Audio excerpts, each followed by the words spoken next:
እንደምናየው ይሄ መጽሐፍ ቅዱስ ራሱ ማለት ነው አንድ ክርስቲያን ለመሆኑ ራሱ የሚመራበት መጽሐፍ ምን መሆን አለበት? ትክክለኛ መሆን አለበት። ሃይማኖት ከተባለ ምንድነው የሚመራበት አካል ምንድነው? መጽሐፉ ትክክለኛ ሊሆን ይገባል።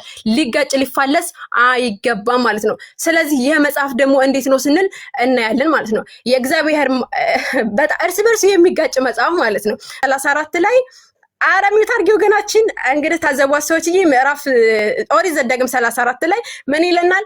መጽሐፉን ዘዳግምን የጻፈው ሙሴ ነው ይሉናል። ነገር ግን ምን ይለናል? የእግዚአብሔር ባሪያ ሙሴ እንደ እግዚአብሔር ቃል በዚያ በሞዓብ ምድር ሞተ ይለናል። ስለዚህ ሙሴ ሞተ እያለ ራሱ ሙሴ ነው የጻፈልን።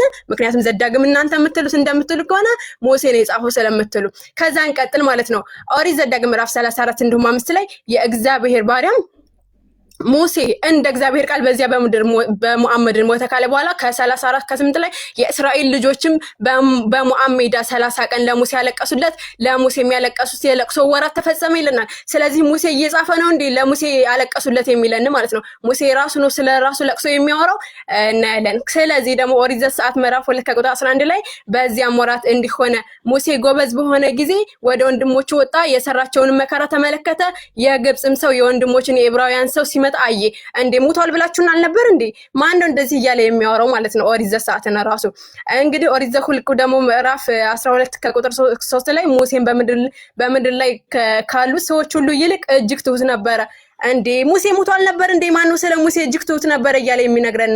ሙሴ እኮ ሙቶ ጨርሷል። ስለዚህ ሙሴ ትሁት ነበር እያለ የሚነግረን ማን ነው እንዴ? ይሄን ጥያቄ ትመልስልናለች ማለት ነው ወገናችን። ሙሴ ሙቶ ሲያበቃ ሙሴ ስለ ራሱ ተናገረ ማለት ነው። እዚህ ጋር እንግዲህ ይሄ ብሉይ ኪዳን ነው በአዲስ ኪዳን ተስተካክሏል ልትሉ ትችላላችሁ ወገኖቻችን። እንደምናየው ከሆነ እስኪ ወንጌል እንየው። የከበርክ ቴዎፍሎስ ይላል። ይሄ መጽሐፍ እንግዲህ የታሪክ መጽሐፍ ነው። ልንገራችሁ ባይብል ራሱ የታሪክ መጽሐፍ ነው። ምን ይለናል? የሉቃስ ወንጌል ምዕራፍ 1 ላይ የከበርክ ቴዎፍሎስ ብሎ ይጀምርልናል። የአምላክ ቃል ነው ትሉን ይለ እንደ ወገኖቻችን ይሄን ትመልሽልኛለሽ? የአምላክ ቃል መሆኑን አለመሆኑን ማለት ነው። የከበርክ ቴዎፍሎስ ብሎ ይጀምርልናል ማለት ነው። የማቴዎስ ወንጌል ምዕራፍ 1 ላይ ከቁጥር 1 ላይ የዳዊት ልጅ የአብርሃም ልጅ ይሄ የዘር ቆጠራ መጽሐፍ ነው እንጂ የአምላክ ቃል አይደለም። የዳዊት ልጅ የአብርሃም ልጅ የኢየሱስ ክርስቶስ የትውልድ መጽሐፍ ነው የአምላክ ቃል። ወገናችን ይሄን ትመልሽልኛለሽ? የትውልድ መጽሐፍ ይለናል። እሺ እንግዲህ ደግሞ ይሄንን ሊቃውንቶች ሲያብራሩልን ምን ይለናል? ምሳሌ የኦሪት ዘዳግም ጸሐፊዎች ምን ይለናል መሰላችሁ? የኦሪት ጸሐፊ ሊቃውንቶች ሲያብራሩልን ይሄንን በ10ኛው ክፍለ ዘመን ገደማ ጀምሮ ግን አንዳንድ መምህራን ኋለኞች ነብያትን ጸሐፊዎች በእስራኤልና በይሁዳ መንግስት ዘመን ከምርኮም በኋላ ባለው ዘመን ጽሑፎችን የቀደሙ የባህል ህጎችን ሰብስበው አቀናበሯቸው። የአምላክ ቃል አይደለም እንዴ? ከየት አምጥተው ነው ያቀናበሯቸው? ራሱ በእርሱም ዘመን ኦሪት መልክ ሊይዝ ችሏል የሚል ግምት አላቸው። ምን ግምት? አሜን ነው ግምት አላቸው። ስለዚህ ግምት አላቸው። ሌላ ሰቆቃው ኤርምያስ ማን የጻፈው? አልተረጋገጠም። የሰቆቃውን መጽሐፍ የጻፈው ማን ነው? አልተረጋገጠም። እንቀጥላለን። የዕብራውያን ጸሐፊ ማን እንደሆነ አይታወቅም። የዕብራውያን ጸሐፊ ምን ይላል?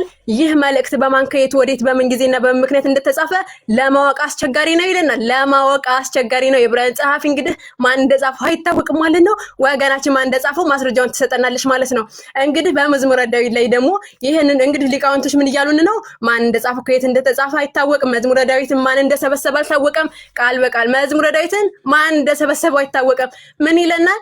ቢሆንም በአንደኛ ዜና መዋዕል 16 ላይ ዳዊት በታቦቱ ፊት የሚዘምሩ መዝሙራንን እንዳደራጀ ስለምናነብ እርሱ የሥራውን ጀምሮ ይሆናል እንዴ? እርግጠኛ አይደለም መጽሐፉ ይሆናል እየተባለ ነው። ምናልባት ይሆናል ማን የጻፈው አልታወቀም፣ ግምት ውስጥ ነው። ይህ የአምላክ ቃል ነው ትሉን ይለ እንደ ወገኖቻችን ይህንን ተመልሽልኛች ማለት ነው።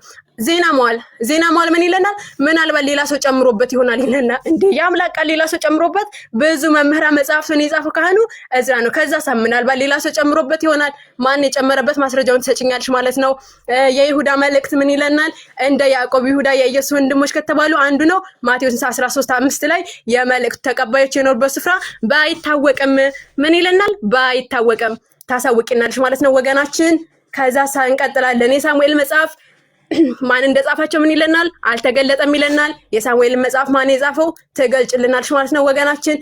የያሻር መጽሐፍ እንዲሁም ደግሞ በኋላ ግን ጠፋ ይለናል። መጽሐፉ በሰለሞን ዘመን የተጻፈ ይመስላል፣ በኋላ ግን ምን ይለናል? ጠፋ ይለናል። ታዲያ ነብያቶች ናቸው። ነብያቶች ይሄን መጽሐፍ የተበረዘ መጽሐፍ ይዘው ሰበኩ እያልሽ ነው ወይ ወገናችን? ትመልሽልኛለሽ ማለት ነው። ነብያቶች ከአምላክ ዘንድ የተላኩ ነብያቶች ይሄንን የተዘበራረቀ መጽሐፍ ይዘው ሰብከዋል እያልሽ ነው ወገናችን? ትመልሽልኛለሽ ማለት ነው። እንቀጥላለን። ሌላው ደግሞ እንግዲህ እዚህ መጽሐፍ ላይ እንደምናየው ይሄ መጽሐፍ ማለት ነው አንደኛ ምን አይተናል? ማን እንደጻፈው አይታወቅም መጽሐፉ። በሚቀጥለው ደግሞ መጽሐፉ እርስ በርስ እንደዚህ መኪና ነው የሚጋጨው ማለት ነው። እንደዚህ መኪና ይጋጫል፣ ይፋጫል። እንደዚህ መኪና ታያላችሁ በጣም ጉዳት እንደደረሰበት። ስለዚህ እናያለን ኮንትራዲክሽኑ የባይብል ግጭት። የመጀመሪያው የምናየው የቁጥር ግጭት ነው። እንግዲህ አካዚያስ መንገስ ሲጀምር ምን ነበረ? እድሜው ስንት ነበረ የሚለው እናያለን። በመጽሐፈ ዜና መዋዕል ካልዕ ምዕራፍ 22 ከቁጥር 1 ላይ ምን ይለናል? የኢዮራም ልጅ ካዛ ነገሰ። አካዚያስን መንገስ በጀመረ ጊዜ እድሜው ስንት ነበረ? 42 ዓመት ነበረ። በኢየሩሳሌም 1 ዓመት ነገሰ ይላል። ስንት ነበር? እዚህ ላይ ጻፉልኝ። 42 ዓመት ነበረ ይለናል። ከዛ እዚህ ጋር ደግሞ የመጽሐፈ ነገስት ካልዛው ላይ ደግሞ ምን ይለናል? የ22 ዓመት ጎልማሳ ነበረ ይለናል። ስለዚህ 42 ዓመት ነው የ22 ዓመት ወገናችን የኢዮራም ልጅ። ይሄን ትመልሽልኛለሽ ማለት ነው። እንግዲህ ወደ ምላሽ ስትመለሺ እንዲሁም ደግሞ ይሄ እኮ የሰው ንግግር ነው ልትሉ ትችላላችሁ። ኢየሱስ ክርስቶስ የሚናገርበት ይጋጫል። የዮሐንስ ወንጌል ምዕራፍ 8 ከቁጥር 14 ላይ ኢየሱስ መለሳላቸውም እኔ ስለራሴ ምንም እንኳን ብመሰክር ከወዴት እንደመጣሁ ወዴትም እንደሄድ አውቃለሁና ምስክርነቴ እውነት ነው። እናንተ ግን ከወዴት እንደመጣሁ ወዴትም እንደሄድ አታውቁም አላቸው። ምን አለ እዚህ ጋር? ምስክርነቴ እውነት ነው ካለ በኋላ የዮሐንስ ወንጌል ምዕራፍ 5 ከቁጥር 31 ላይ የሚገርመው እኔ ስለራሴ ብመሰክር ምስክሬ እውነት አይደለም ይላል።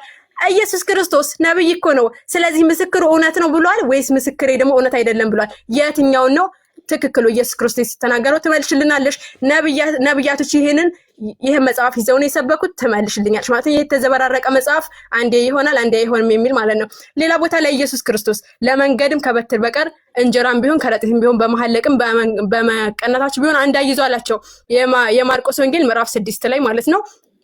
ከዛ የሉቃስ ወንጌል ምዕራፍ 9 ላይ ከቁጥር 3 እንዲህ ማላቸው በትርም ቢሆን ከረጢትም ቢሆን እንጀራም ቢሆን ብርም ቢሆን ለመንገድ ምንም አትያዙ፣ ሁለት እጅ ጠባብ አይሆንላችሁ አለ። ታዲያ እዚህ ጋር በትር እንዲይዛዟቸዋል አላዘዛቸውም? ይሄ አምላክ ቃል እየተጋጨ በጥብጦናል ማለት ነው። እንግዲህ ትመልሽልናልሽ ማለት ነው። ከዛ ይሄን ካየን ደግሞ የሚገርመው አንዱን አምላክ መተው በምድር ላይ ሰብከዋል የሚባሉ ነብያቶች ጨምሮ እግዚአብሔርን ጨምሮ ባህሪያታቸው ምንድነው? በጣም ሰብአዊነት የጎደለው ነበረ። ነብያቶች አንዱን አምላክ ነው የሰበኩት ወይስ ምን ሲያደርጉ ነው የኖሩት ምድር ላይ ማለት ነው? በትንቢተ ኢሳይያስ ምዕራፍ 20 ከቁጥር 2 ላይ በዚህ ዓመት አለ እግዚአብሔር የአሞጽ ልጅ ኢሳይያስን ሂድ ማቅህን ከወገብህ አውጣ ጫማህንም ከእግርህ አውልቅ ብሎ ተናገረው። እንዲህም አደረገ። ራቁቱንም ባዶ እግሩንም ሄደ። ምን ራቁቱን ሄደ? ለ3 ዓመት ማለት ነው። 3 ዓመት ይሄ ነብይ ነው እንግዲህ ራቁቱን ሊሄድ 3 ዓመት። ለምንድን ነው ራቁቱን ሄደው? ራሱ ይሄ የነብይ ሰባነት ነው።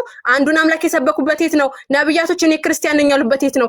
አላሳየሽንም ወገናችን። ሲቀጥል የአምላክ ባህሪ ራሱ ማለት ነው። አንዱ አምላክ ነብያቶችን የላከው አምላክ ምን ይለናል? ምላጭ ተከራየ ይለናል።